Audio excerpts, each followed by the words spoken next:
ഓരോ നാടിന്റെയും കഥയും സംസ്കാരവും പറയുന്നവയാണ് നാടൻ പാട്ടുകൾ. പാട്ട് പാടാൻ ഉപയോഗിക്കുന്ന വാദ്യോപകരണങ്ങളും ആ സംസ്കാരത്തിന്റെ ഭാഗമാണ്. അതിനാൽ തന്നെ ഓരോ നാടൻ പാട്ടിലും വ്യത്യസ്ത വാദ്യോപകരണങ്ങളുമുണ്ട്.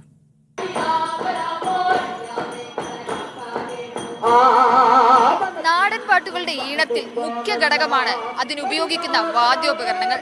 എല്ലാ നാടൻ പാട്ടുകൾക്കും വ്യത്യസ്ത തരത്തിലുള്ള വാദ്യോപകരണങ്ങളാണ് ഉപയോഗിക്കുന്നത്. അതെന്തൊക്കെയാണെന്ന് നമുക്ക് നോക്കാം.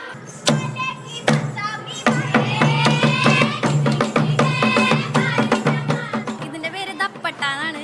ഇത് ബേസ് ആയിട്ട് കൊട്ടും. ഇത് മണി. ഇത് നമ്മുടെ ബേസിന്റെ പോലെ തന്നെ നമുക്ക് കിളിക്കാൻ ഉപയോഗിക്കുന്ന ഒരു സാധനം. ഇതിന്റെ പേര് കോലെന്നാണ്. ഇത് താളം കിട്ടാൻ വേണ്ടിയിട്ടാണ്. ഇത് ചോടുപാറ എന്ന് പറയും ഇതിനെ. നമ്മൾ ഒരു തട്ടണു എല്ലാം കൂടി ഒന്ന് കളിയാനായിട്ട് ബേസ് ആയിട്ടും കൂട്ടും. പിന്നെ നല്ല സൗണ്ടിനും നല്ലൊരു എനർജിക്ക് വേണ്ടിയിട്ട് മന്നാൻകൂത്തിലെ വിനോദവേളകളിൽ ഉപയോഗിക്കുന്ന ഒരു വാദ്യമാണ് പാറാന്ന് അതിനെ പറയുന്നത്. ചാരിള. ഇത് മന്നാൻകൂത്ത് നടക്കുമ്പോൾ അവരുപയോഗിക്കുന്നത്.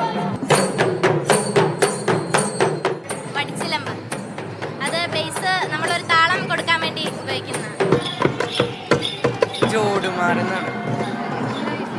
ഇത് ബേസ് പാട്ടിനൊരു ബേസ് കൊടുക്കാൻ. ഗുരുഡേ ഇത് കിളിക്കാനായിട്ട്.